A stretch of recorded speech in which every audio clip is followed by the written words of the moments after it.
Hola, hoy vamos a meternos de lleno en un tema, un tema bastante complejo y muy actual, la salud de la democracia en Estados Unidos. Así es. Tenemos aquí sobre la mesa un montón de material, análisis, informes de organizaciones, datos, que pintan un cuadro, digamos, con muchos matices. Definitivamente. La idea hoy es exprimir estos documentos, entender las señales, los debates, las tensiones alrededor de las instituciones democráticas allá, pero, ojo, basándonos solo en lo que dicen estas fuentes que tenemos. Exacto. Una exploración a fondo de los materiales. Muy bien, entonces, a ver, ¿cómo empezamos a desgranar esto?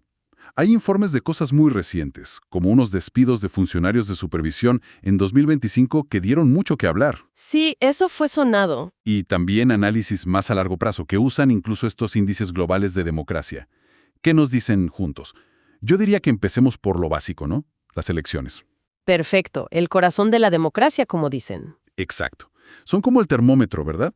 Las fuentes que tenemos cubren las elecciones generales de 2024. Ujú. Y hay un dato clave que resalta Freedom House. Dicen que, en general, fueron libres y justas. Ganó Donald Trump un segundo mandato, venció a Kamala Harris.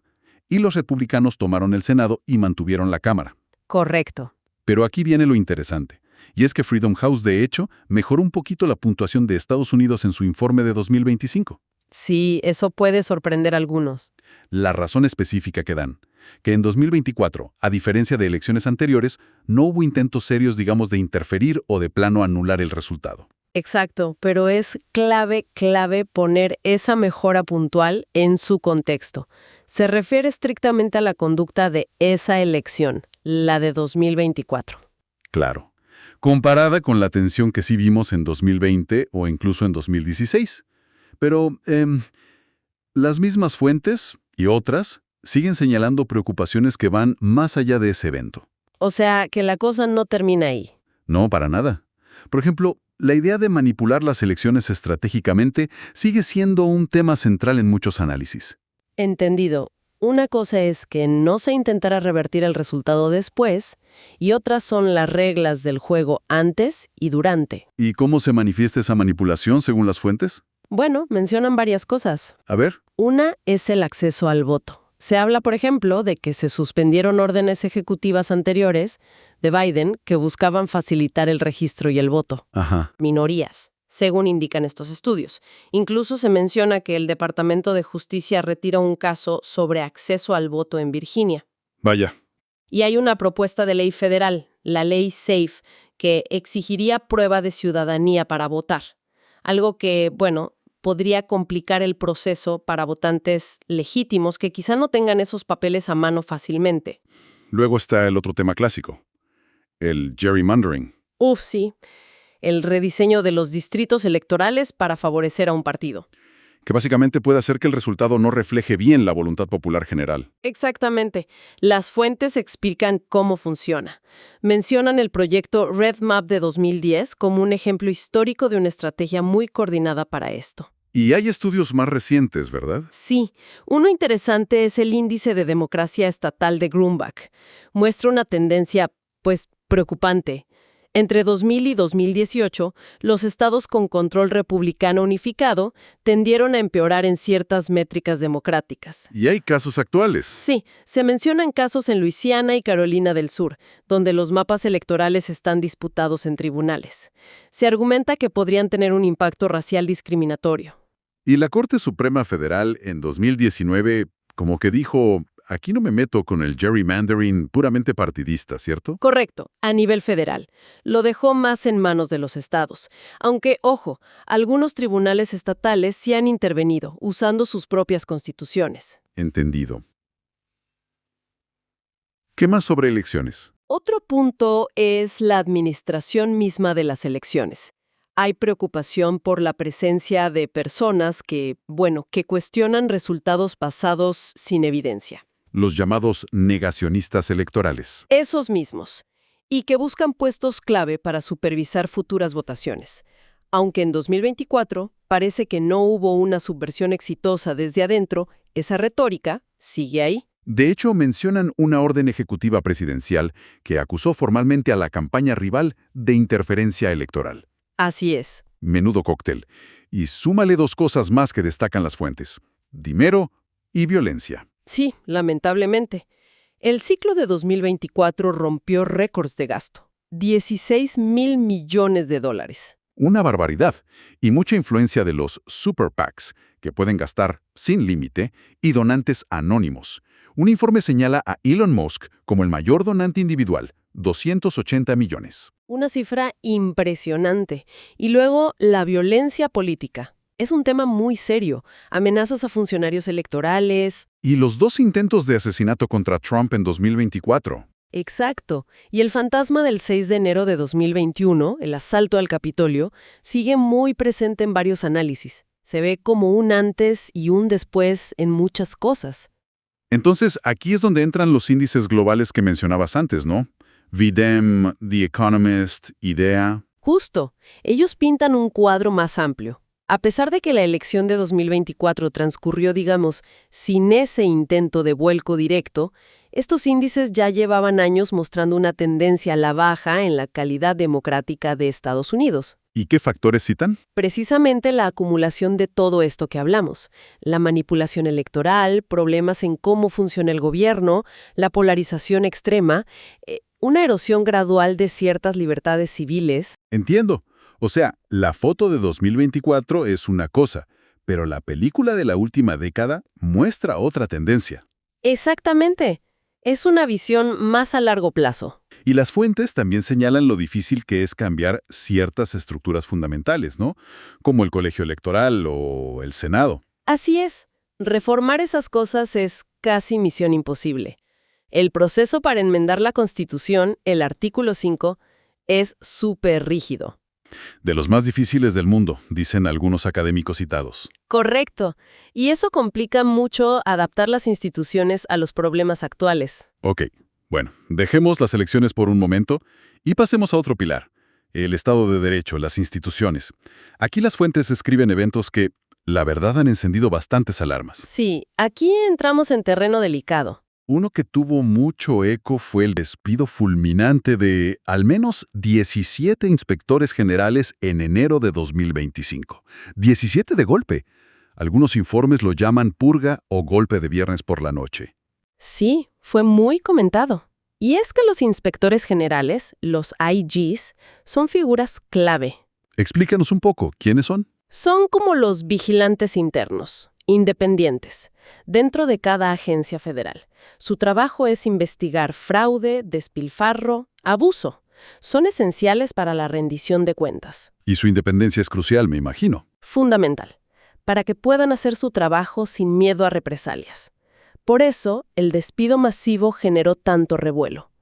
Además, las fuentes detallan que la ley exige avisar al Congreso 30 días antes de despedir a un IG. ¿Y eso se cumplió? Parece que no. Y eso fue parte del problema.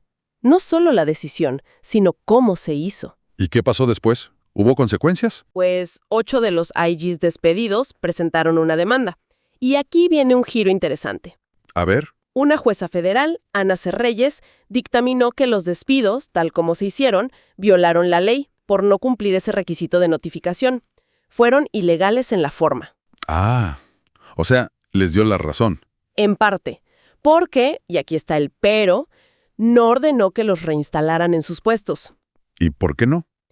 Su argumento fue que, bueno, el presidente podría simplemente volver a despedirlos, esta vez sí cumpliendo el plazo de 30 días. Así que reinstalarlos sería, digamos, inútil. Una decisión que dejó a muchos, pues, rascándose la cabeza. Me imagino. ¿Y la reacción política? ¿Hubo consenso o división? Hubo críticas de ambos lados, según reportan las fuentes. Los demócratas, obviamente, lo vieron como un ataque frontal a la supervisión y la transparencia. Esperable. Luego, también republicanos importantes como Chuck Grassley o Susan Collins, que históricamente han sido defensores del papel de los IGs, expresaron públicamente su preocupación. No les gustó la movida. Y mencionan un caso específico, ¿no? El de la IG de Agricultura, Phyllis Fong. Sí, una de las despedidas. Un informe del New York Times, citado en nuestros materiales, señala que ella estaba investigando a Neuralink. La empresa de Elon Musk. Esa misma, por denuncias de maltrato animal y posible engaño a inversores. El timing del despido levantó suspicacias, claro. Este episodio de los IGES, ¿cómo lo interpretan los expertos que citan los fuentes? Pues lo ven como un ejemplo casi del libro de texto de lo que llaman retroceso democrático. ¿En qué sentido? En el sentido de debilitar deliberadamente las instituciones que sirven de contrapeso y control al poder ejecutivo. Los IGs son eso, un contrapeso interno vital. Despedirlos así, sin causa justificada clara y saltándose procedimientos, es una señal de alerta roja, según estos politólogos. Y parece que no fue un hecho aislado. Las fuentes mencionan otras acciones que generan preocupación similar sobre el Estado de Derecho. Así es. Por ejemplo, el primer día del nuevo mandato se emitió un indulto masivo. El 6 de enero. Exacto. Para unas 1.500 personas procesadas por la insurrección. Freedom House, por ejemplo, lo describe como un intento de excusar un asalto violento contra el propio proceso democrático. Una señal muy fuerte. Y también se habla de presión sobre la justicia. Sí, se documenta bastante. Las fuentes hablan de una directiva presidencial para que el Departamento de Justicia y las agencias de inteligencia buscaran activamente pruebas para procesar a miembros de la administración anterior. O sea, usar el aparato de justicia contra rivales políticos. Esa es la preocupación que expresan los análisis. Señalan también el nombramiento de abogados conocidos por su lealtad personal al presidente en puestos clave del Departamento de Justicia. Nombres como Pam Bondi y Matt Gaetz. Gente muy cercana. Muy cercana. Además, reportan una reestructuración de divisiones sensibles, como las de integridad pública y corrupción. Reasignan fiscales de carrera, inician investigaciones contra exfuncionarios críticos como James Comey, el exdirector del FBI.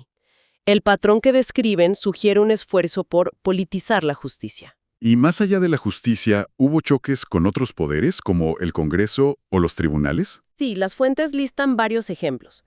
Retrasar la aplicación de una prohibición a TikTok que ya había sido aprobada por el Congreso y validada por la Corte Suprema. Desafiando a los otros dos poderes, básicamente. Exacto.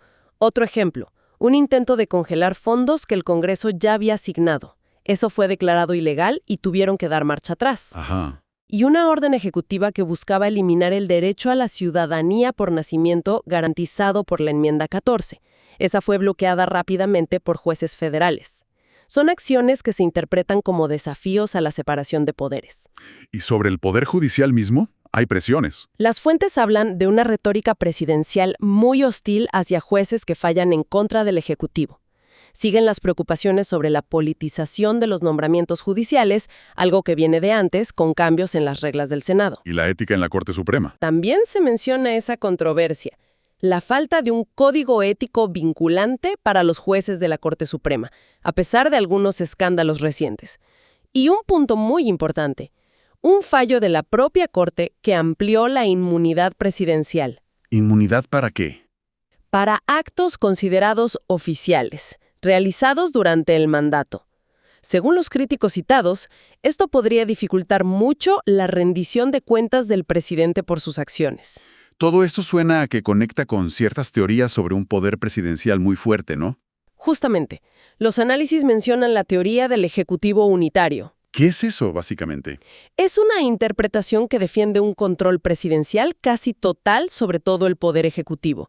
Minimiza la independencia de las agencias, la supervisión del Congreso, da mucho poder al presidente.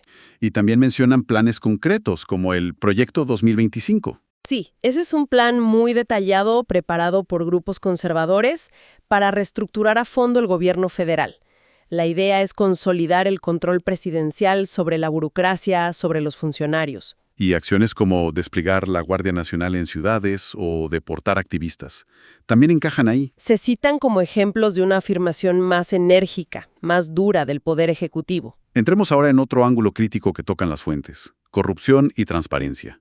Aquí también parece que hay, banderas rojas. Sí, varias.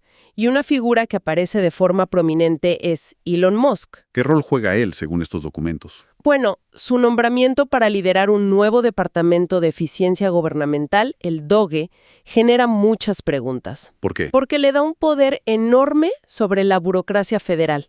Pero él no es un funcionario electo y tiene intereses empresariales gigantescos, incluyendo contratos con el propio gobierno y negocios en China. Un conflicto de intereses potencial enorme. Exacto. Las fuentes le atribuyen, por ejemplo, impulsar el desmantelamiento de USAID, la Agencia de Ayuda Exterior.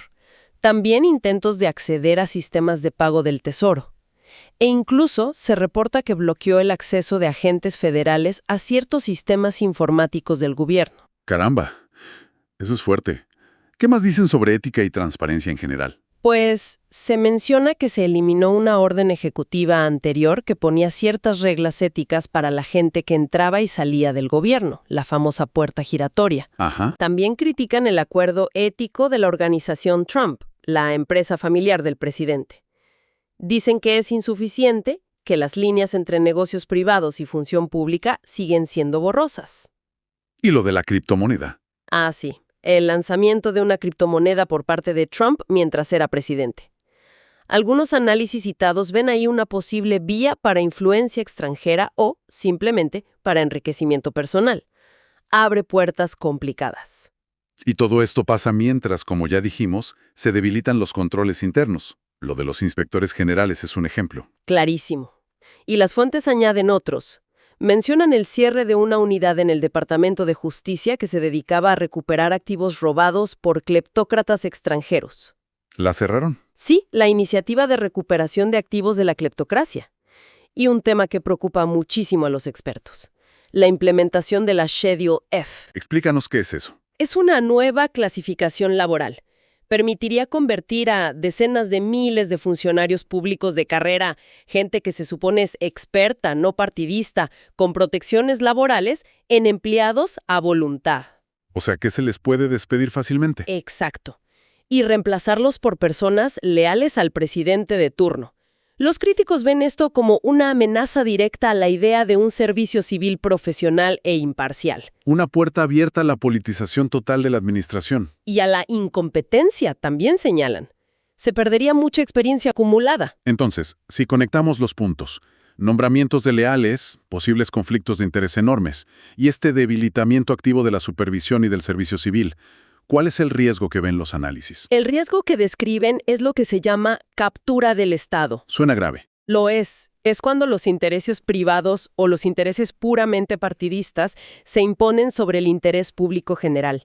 Y los mecanismos que existen para prevenirlo, bueno, o los desmantelan o los neutralizan. ¿Y las consecuencias? Facilitar la corrupción, reducir la transparencia, erosionar la rendición de cuentas.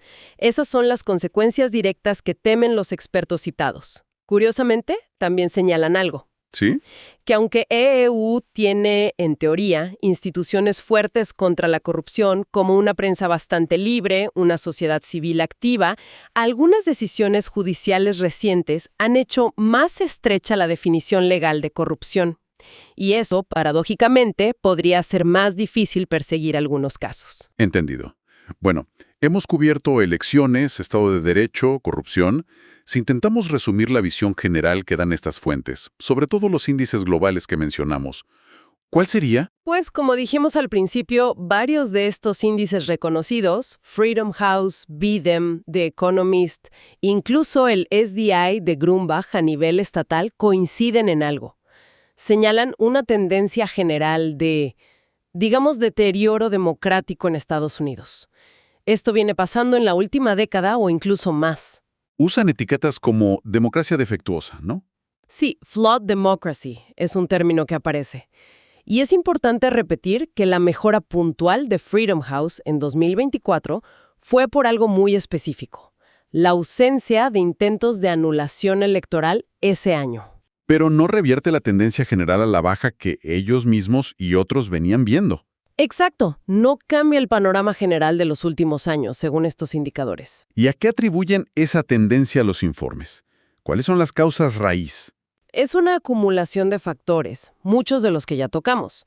Problemas en cómo funciona el gobierno, mucha polarización, parálisis legislativa. ¿Que no se ponen de acuerdo en nada? Básicamente. También un deterioro de la cultura política, erosión de normas de respeto, polarización afectiva, o sea que la gente odia al otro bando. Más allá de no estar de acuerdo en las ideas. Mucho más allá.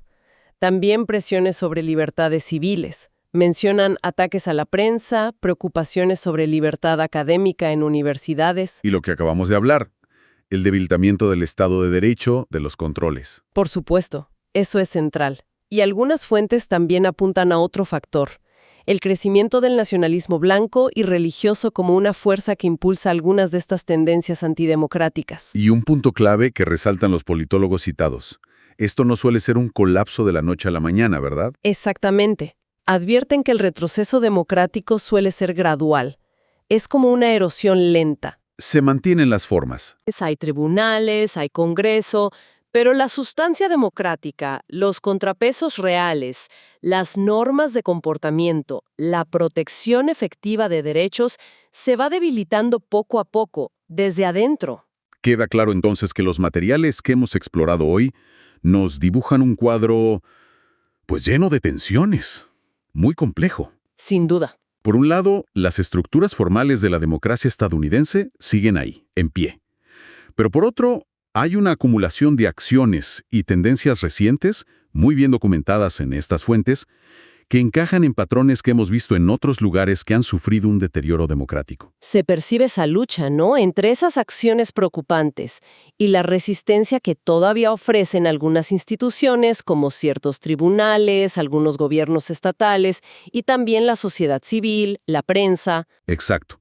No es un camino unidireccional todavía. Y como bien señalan varios análisis, el capítulo final de esta historia, pues, no está escrito. Dependerá de muchas cosas. ¿Cómo qué?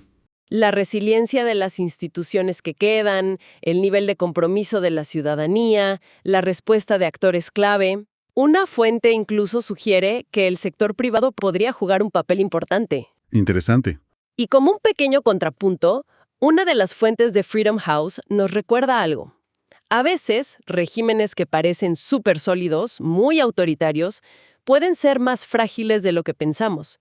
Citan el ejemplo reciente de Siria. O sea que nada está garantizado en ninguna dirección. Definitivamente, nos deja mucho en qué pensar. Sí, y fíjate, hemos hablado mucho de los desafíos internos a las instituciones democráticas, que es lo que detallan estas fuentes principalmente. Ajá. Pero de pasada también mencionan amenazas globales. Actores no estatales que desestabilizan regiones enteras, ¿sabes? Desde Haití hasta el Sahel en África. Cierto, lo mencionan brevemente. Entonces, quizás una pregunta para darle una vuelta, para reflexionar después de todo esto, podría ser: ¿de qué manera el debilitamiento de las instituciones democráticas por dentro Sí. podría afectar la capacidad de un país, incluso uno tan poderoso como Estados Unidos, para enfrentar o para resistir eficazmente las presiones y las amenazas complejas que vienen de fuera en el futuro? Buena pregunta para cerrar. ¿Cómo lo interno afecta la postura externa? Muy interesante.